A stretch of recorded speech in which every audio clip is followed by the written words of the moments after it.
Hello students, मैं doctor निशा बंसल, सहायक आचार्य EAFM राजकीय महाविद्यालय सुमेरपुर से। आज के वीडियो में हम बात करते हैं बीकॉम तृतीय वर्ष के लिए प्रश्न पत्र द्वितीय वित्तीय प्रबंध।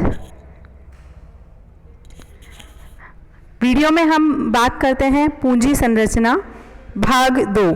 पूंजी संरचना भाग 1 में मैंने आपको बताया था पूंजी संरचना का अर्थ क्या है, पूंजी संरचना की परिभाषा और पूंजी संरचना को प्रभावित करने वाले आंतरिक तत्व एवं बाह्य तत्वों के बारे में हमने भाग 1 में हमने बात की थी।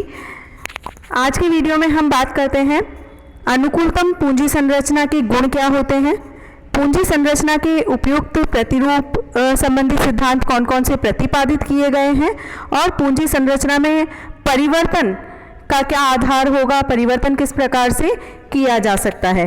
तो स्टार्ट करते हैं।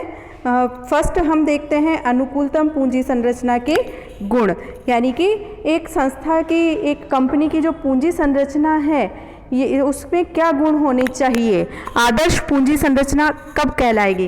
देखिए, पूंजी संरचना के बारे में मैंने आपको बता दिया था कि पूंजी संरचना का मतलब है कि एक संस्था द्वारा, एक कंपनी द्वारा जो भी पूंजी है उसके लिए उपयुक्त आवश्यक पूंजी है, उसमें किन किन संपत्तियों का, किन किन पूंजी के साधनों का कितना योग होगा, कितना अनुपात होगा। अर्थात जो रिक्वायर्ड पूंजी है उसको किस किस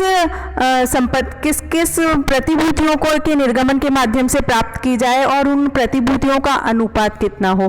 तो एक आदर्श पूंजी संरचना में क्या गुण होते हैं वो यहाँ हम देखते हैं।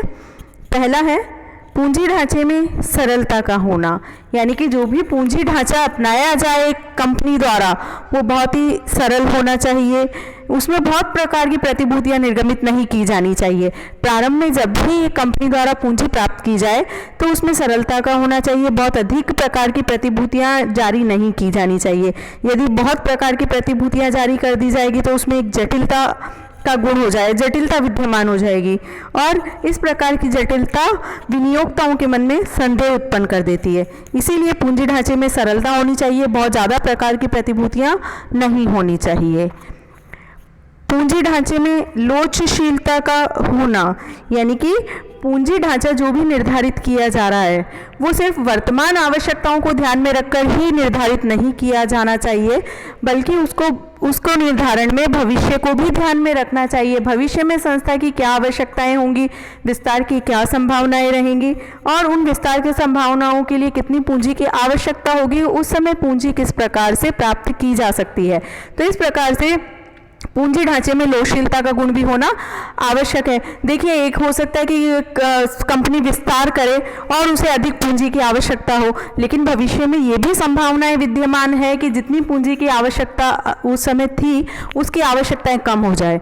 तो इस प्रकार का गुण भी प्रतिभूतियों में विद्यमान होना चाहिए कि कम आवश्यकता के समय उसका रिडम्पशन किया जा सके। तो पूंजी ढांचा इस प्रकार का होना चाहिए कि आवश्यकता के समय और अधिक पूंजी प्राप्त की जा सके और जब आवश्यकता नहीं हो उस समय पूंजी की मात्रा को कम भी किया जा सके। तो इस प्रकार से उसमें एक लोचशीलता का गुण होना बहुत ही आवश्यक हो जाता है। नेक्स्ट है पूंजी का पूर्ण उपयोग। अनुकूलतम पूंजी संरचना तभी होगी जब पूंजी का पूर्ण उपयोग किया जाए। ऐसा नहीं हो कि बहुत अधिक मात्रा में पूंजी एक्सेस पड़ी है और अधिक मात्रा में पूंजी एक्सेस पड़ी रहेगी, उसका यूटिलाइजेशन नहीं हो रहा, तो इसका इफेक्ट होगा कि लागत बढ़ जाएगी पूंजी की। और यदि अल्प पूंजीकरण की संभावनाएं हैं, अल्प पूंजीकरण हो जाता है तो इसका इफेक्ट होगा आवश्यकता के समय पूंजी प्राप्त नहीं होगी और संस्था की ख्याति पर उसका बुरा प्रभाव पड़ेगा। जब संस्था की ख्याति पर नेगेटिव इफेक्ट होगा तो संस्था के अंशों का बाजार मूल्य कम हो जाएगा। इस प्रकार से जो भी पूंजी संस्था प्राप्त करे तो पूंजी ढांचा इस प्रकार का निर्धारित करे कि उस पूंजी का पूर्ण रूप से अच्छे से कुशलतापूर्वक उपयोग किया जाए, कहीं भी वो पूंजी बेकार नहीं पड़ी रहे, ना तो बेकार पड़ी रहे और ना ही आवश्यकता से कम हो। तो इस प्रकार से अनुकूलतम पूंजी संरचना तभी कही जाएगी जब प्राप्त पूंजी का पूर्ण रूप से उपयोग किया जाता हो। नेक्स्ट है पर्याप्त तरलता का होना। यानी कि संस्था का जो भी पूंजी ढांचा है उसमें इस प्रकार से संपत्तियों का मिश्रण किया जाए कि स्थायी संपत्तियां भी हो, साथ में परिवर्तनशील संपत्तियां भी, उसमें चालू संपत्तियां भी उसमें पर्याप्त मात्रा में हो, अर्थात तरलता उनमें बनी रहे। क्योंकि संस्था के लिए आवश्यक है कि पर्याप्त मात्रा में उसके पास वर्किंग कैपिटल हो या तरलता उपलब्ध रहे। आवश्यकता के समय यदि तरलता नहीं है संस्था के पास तो इसका इफेक्ट होगा कि संस्था की गुडविल खराब हो जाएगी। उसके पास जब लेनदार आ रहे हैं उस समय तरलता नहीं है चुकाने के लिए, तो उस समय उसकी ख्याति पर बुरा प्रभाव पड़ेगा, साख क्षमता पर बुरा प्रभाव पड़ेगा। इसलिए पूंजी ढांचे में पर्याप्त तरलता का होना आवश्यक है। संपत्तियों का मिश्रण इस प्रकार से निर्धारित किया जाए कि स्थायी संपत्तियों के साथ साथ तरलता भी विद्यमान रहे। नेक्स्ट है न्यूनतम लागत। देखिए, अनुकूलतम पूंजी संरचना तभी कही जाएगी जब उसमें जो भी संपत्ति, जिन संपत्तियों से, जिन प्रतिभूतियों से पूंजी प्राप्त की जा रही है उसकी लागत न्यूनतम हो, यानी कि इस प्रकार का सम्मिश्रण बनाया जाए, प्रतिभूतियों में इस प्रकार का अनुपात निर्धारित किया जाए कि उनकी लागत बिल्कुल कम हो।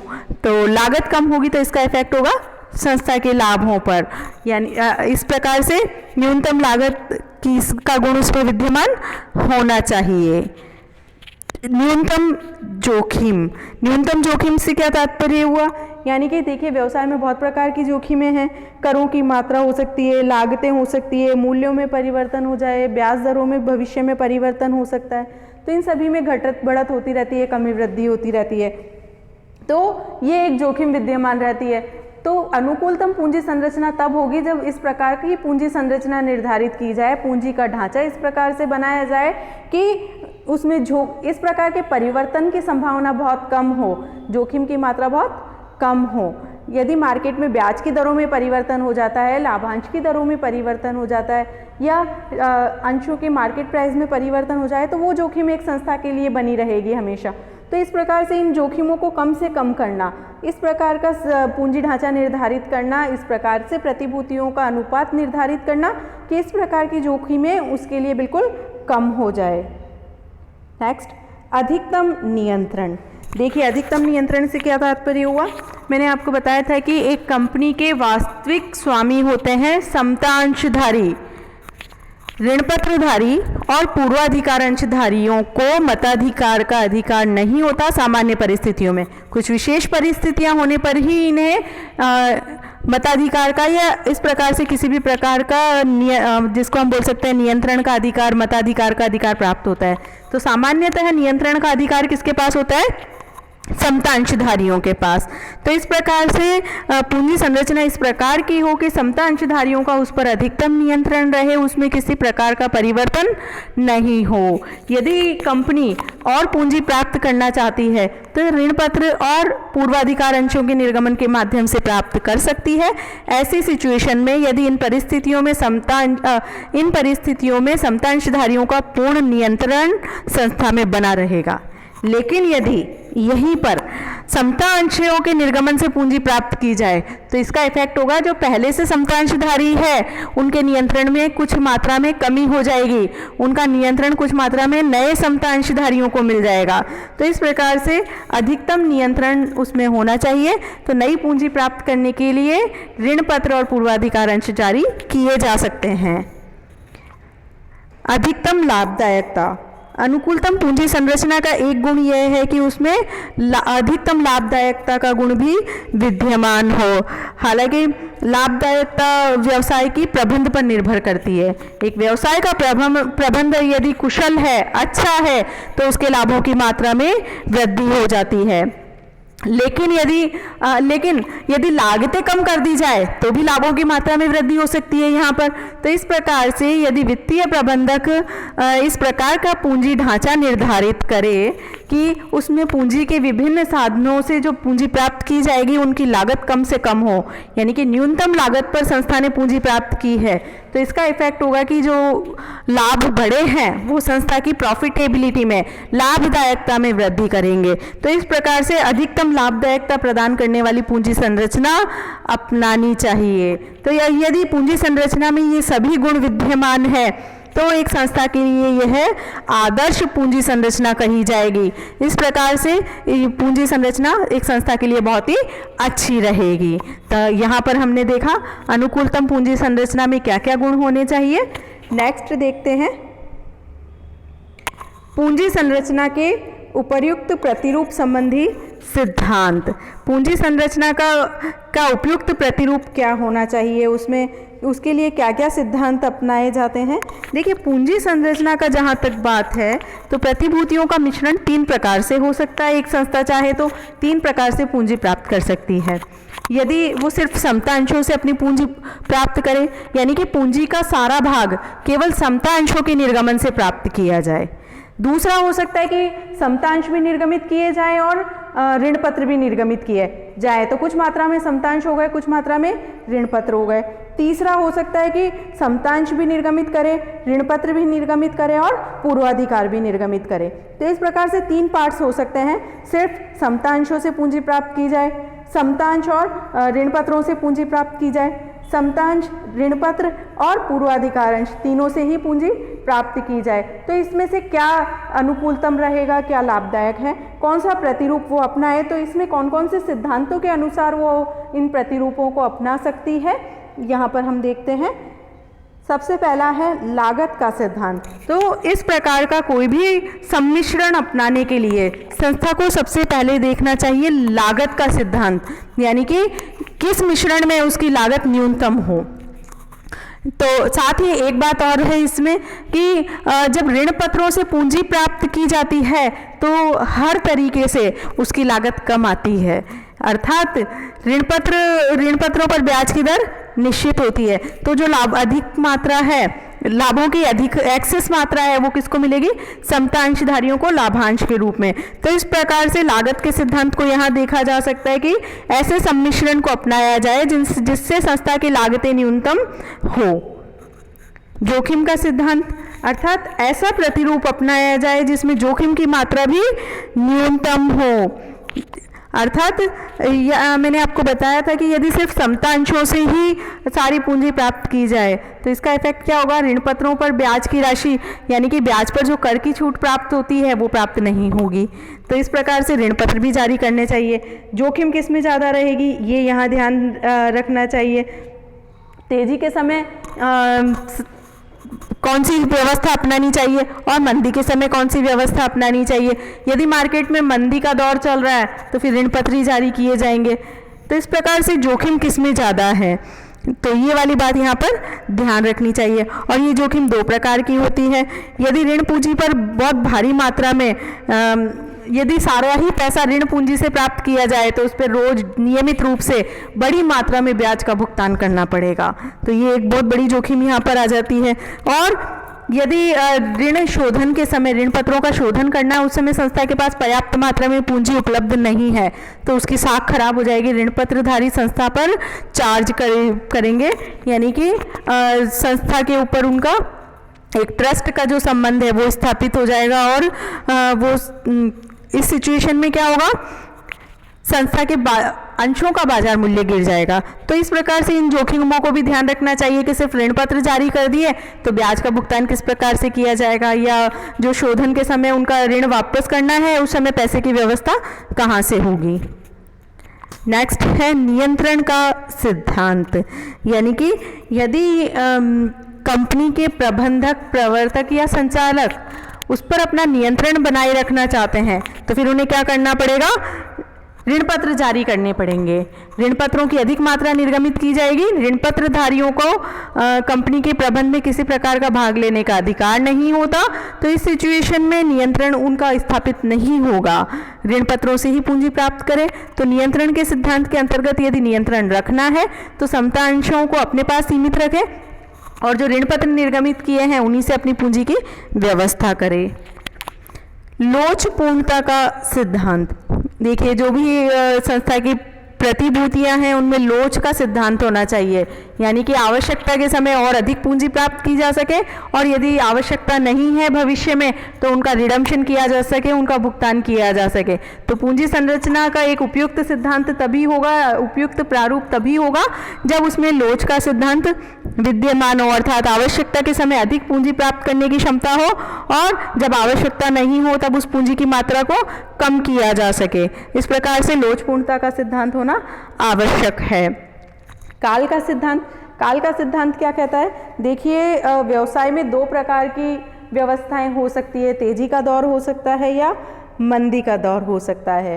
अर्थात व्यवसाय में जिस समय मार्केट में जैसी प्रतिभूतियों की आवश्यकता है, मांग है, उसी प्रकार की प्रतिभूतियों का निर्गमन किया जाना चाहिए। अर्थात यदि तेजी काल है और उस समय विनियोक्ता ज़्यादा से ज़्यादा पूंजी इन्वेस्ट कर रहे हैं तो समतांश जारी किए जा सकते हैं। और इसी प्रकार से यदि व्यवसाय में मंदी काल चल रहा है, मंदी काल में विनियोक्ता अधिक पैसा लगाने की सिचुएशन में नहीं होते, किसी प्रकार का रिस्क उठाने की सिचुएशन में नहीं होते, तो मंदी काल में एक संस्था को ऋण पत्र जारी करके पूंजी की व्यवस्था करनी चाहिए। तो इस प्रकार से तेजी काल में समतांशों का निर्गमन कर सकती है और पूंजी प्राप्त कर सकती है, जबकि मंदी काल में ऋण पत्रों के निर्गमन द्वारा पूंजी की प्राप्ति की जा सकती है। तो इस प्रकार से मार्केट में जो सिचुएशन विद्यमान है, जो परिस्थिति विद्यमान है, उसकी मांग के अनुसार ही अपनी प्रतिभूतियों का निर्गमन एक संस्था को करना चाहिए। तो इस प्रकार से पूंजी संरचना के लिए ये सिद्धांत अपनाए जाते हैं। नेक्स्ट देखते हैं, पूंजी संरचना में परिवर्तन की आवश्यकता। एक संस्था की पूंजी संरचना जो उसने प्रारंभ में निर्धारित कर दी है वो व्यवसाय में सदैव बनी रहेगी, ये कोई ज़रूरी नहीं है। समय के साथ, परिस्थिति के साथ, मांग के साथ पूंजी संरचना में भी लगातार परिवर्तन होते हैं। तो ये परिवर्तन की क्यों आवश्यकता पड़ती है देखते हैं हम यहाँ पर। देखिए, कुछ वैधानिक आवश्यकताएं होती है जिनके कारण पूंजी संरचना में परिवर्तन करना आवश्यक हो जाता है। वैधानिक आवश्यकताएं क्या हो सकती है, यानी कि विधान के अनुसार सरकार क्या चाहती है, उस प्रकार से जैसे कि जो कंपनी अधिनियम है 1956, उसमें केवल दो प्रकार के अंश यानी कि समतांश और पूर्वाधिकार अंश निर्गमित करने की परमिशन सरकार ने दी है।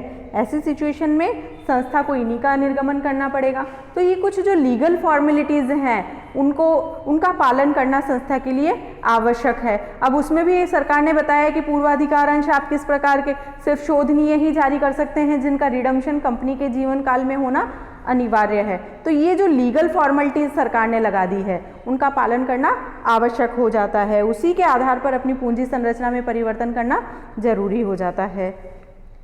नेक्स्ट है अंशधारियों का मनोविज्ञान, यानी कि अंशधारी क्या सोचते हैं, अंशधारी किस प्रकार की प्रतिभूति प्राप्त करना चाहते हैं, तो उस प्रकार से पूंजी संरचना में परिवर्तन करना पड़ेगा। देखिए, बहुत बार अंशधारी क्या चाहते हैं कि बहुत अधिक कीमत के शेयर नहीं खरीदे, बल्कि शेयर ऐसे हों जिनकी कीमत बहुत कम हो, यानी कि 100 रुपये के शेयर की जगह 10 रुपये का ही शेयर हो या 100 रुपये से कम कीमत का शेयर हो। और कंपनी ने यदि प्रारंभ में 100 रुपये का अंश जारी किया है और यदि अंशधारी चाह रहे हैं कि नहीं 100 की जगह उसके टुकड़े हो जाए 10-10 रुपये में, तो कंपनी आगे जाके अपनी पूंजी संरचना में परिवर्तन कर सकती है। 100 रुपये के शेयर को 10-10 रुपये के 10 शेयर में विभाजित किया जा सकता है। तो इस प्रकार से एक अंशधारियों का मनोविज्ञान क्या है, आपकी इस कंपनी में जिसने अंशधारी ने पैसा लगाया है वो क्या भाव रखता है, उसका मनोविज्ञान क्या कहता है, वो क्या चाहता है, उसी आधार पर पूंजी संरचना में परिवर्तन किया जा सकता है। सरलीकरण, यानी कि जो कंपनी की पूंजी संरचना है यदि उसमें बहुत अधिक प्रकार की प्रतिभूतियां निर्गमित कर दी गई है प्रारंभ में और अब यदि आवश्यकता नहीं है तो उन विविध प्रकार की प्रतिभूतियों का रिडम्पशन करके उनका सरलीकरण किया जा सकता है। यानी कि बहुत सारी प्रतिभूतियां, विभिन्न प्रकार की प्रतिभूतियों के स्थान पर कैपिटल स्ट्रक्चर में कुछ ही प्रकार की प्रतिभूतियां रखी जा सकती है। जो एक्सेस प्रतिभूतियां हैं उनका रिडम्पशन किया जा सकता है। इस प्रकार एक पूंजी संरचना का सरलीकरण हो जाता है, पूंजी संरचना पहले की तुलना में सरल हो जाती है। नेक्स्ट है मूल्य विहीन संपत्तियों का अपलेखन, राइटिंग ऑफ वेटर्ड एसेट्स। देखिए क्या होता है, मूल्य विहीन संपत्तियों के अपलेखन से क्या तात्पर्य हुआ कि बहुत बार चिट्ठे में कुछ ऐसी संपत्तियां भी प्रदर्शित कर दी जाती है जिनका वास्तविक मूल्य कुछ भी नहीं होता, ठीक है ना, या जिसका वास्तविक मूल्य पुस्तकीय मूल्य से कम होता है। तो इस प्रकार से इन संपत्तियों का अपलेखन कर देना चाहिए, यानी कि जिनका कोई भी मूल्य नहीं है और आर्थिक चिट्ठे में शो हो रही है, उनका उन्हें अपलेखन कर देना चाहिए। और इस अपलेखन के कारण भी पूंजी संरचना में परिवर्तन करने की आवश्यकता उत्पन्न हो सकती है। नेक्स्ट है अल्प पूंजीकरण। देखिए अल्प पूंजीकरण का मतलब क्या हुआ कि आवश्यकता से कम पूंजी यदि संस्था में है। देखिए क्या होता है, बहुत बार संस्था जैसे ही स्थापित होती है धीरे धीरे उसका विस्तार होता है, विकास होता है, या उसमें नई जिसको हम बोल सकते हैं नए उत्पाद जोड़ दिए जाते हैं, उसका नवीनीकरण कर दिया जाए, पुनर्स्थापना कर दी जाए। तो इस प्रकार से जब भी विस्तार होता है तो पूंजी की आवश्यकताओं में वृद्धि हो जाती है। तो किसी भी कारण से यदि पूंजी की आवश्यकता में वृद्धि है, संस्था अल्प पूंजीकरण का शिकार हो गई है, तो ऐसी सिचुएशन में पूंजी संरचना में परिवर्तन करना आवश्यक हो जाता है, पूंजी की मात्रा को बढ़ाना आवश्यक हो जाता है। तो ऐसी सिचुएशन में बोनस अंश निर्गमित करके पूंजी की मात्रा में वृद्धि की जा सकती है। तो अल्प पूंजीकरण के कारण भी पूंजी संरचना को परिवर्तित करना आवश्यक हो जाता है। अल्प पूंजीकरण को दूर करने के लिए भी पूंजी संरचना में परिवर्तन करना होता है। नेक्स्ट देखिए एकीकरण और समविलयन। अब यहाँ पर एकीकरण से क्या तात्पर्य है और समविलयन से क्या तात्पर्य है? Amalgamation and absorption. अब एकीकरण क्या होता है? जब दो या अधिक कंपनियां आपस में मिलकर एक नई कंपनी बन जाएं तो वो क्या कहलाता है? एकीकरण। एग्जाम्पल के लिए एक्स और वाई दो कंपनियां हैं, अब दोनों मिलकर एक नई कंपनी बना दे जेड कंपनी, तो वो क्या कहलाएगा? एकीकरण। और समविलयन क्या है? यदि एक कंपनी दूसरी कंपनी को परचेज कर ले तो वो क्या कहलाता है? एब्जॉर्प्शन या समविलयन। अर्थात अब यहाँ पर मैं आपको एग्जांपल बताऊँ, एक्स और वाई दो कंपनियाँ हैं, एक्स कंपनी ने वाई कंपनी को खरीद लिया, ठीक है, नाम एक्स कंपनी ही रहेगा, तो यहाँ पर ये क्रिया क्या कहलाएगी? समविलयन। तो एकीकरण में तो हमने देखा कि दो कंपनियाँ मिक्स होकर एक तीसरी नई कंपनी बनी उन दोनों के स्थान पर, और समविलयन में एक कंपनी विद्यमान है, उसी में दूसरी कंपनी के एसेट्स को उसने खरीद लिया है। तो इस प्रकार से यदि कोई भी कंपनी एकीकरण या समविलयन की क्रिया को अपनाती है तो ऐसे सिचुएशन में उन दोनों का जो भी कैपिटल स्ट्रक्चर है उसे फिर से नया करना पड़ेगा, यानी कि दोनों कंपनियों यानी कि इन कंपनियों के जो भी अंश हैं उनके मूल्य को एक ही दर पर लाना पड़ेगा। और एक दर पे लाने के लिए क्या करना पड़ेगा? नया कैपिटल स्ट्रक्चर अडॉप्ट करना पड़ेगा, पूंजी संरचना में परिवर्तन करना पड़ेगा। मान लीजिए एक्स कंपनी का शेयर 100 रुपये का है और वाई कंपनी का शेयर 50 रुपये का ही था, तो दोनों का शेयर फिर एक ही जगह लाना पड़ेगा, उनकी कैपिटल स्ट्रक्चर भी चेंज हो जाएगी, पूंजी संरचना उनकी परिवर्तित हो जाएगी। तो इस प्रकार से एकीकरण और समविलयन की क्रिया के समय भी पूंजी संरचना में परिवर्तन करना आवश्यक हो जाता है। नेक्स्ट देखते हैं परिवर्तनशील प्रतिभूतियों का निर्गमन। यदि एक कंपनी परिवर्तनशील प्रतिभूतियों का निर्गमन करना चाहती है तो इस सिचुएशन में उसका कैपिटल स्ट्रक्चर चेंज हो जाएगा। परिवर्तनशील प्रतिभूतियां जो किसी भी अन्य प्रतिभूति में परिवर्तन योग्य है।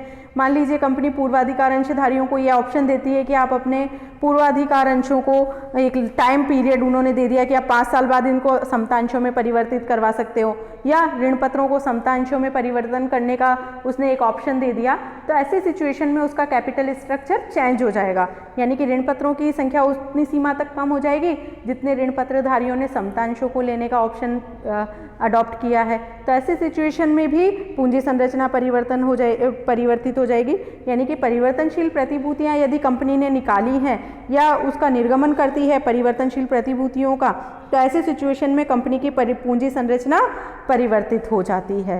तो ये सभी ऐसी सिचुएशंस है, परिस्थितियां हैं जिनमें पूंजी संरचना में परिवर्तन करना आवश्यक हो जाता है।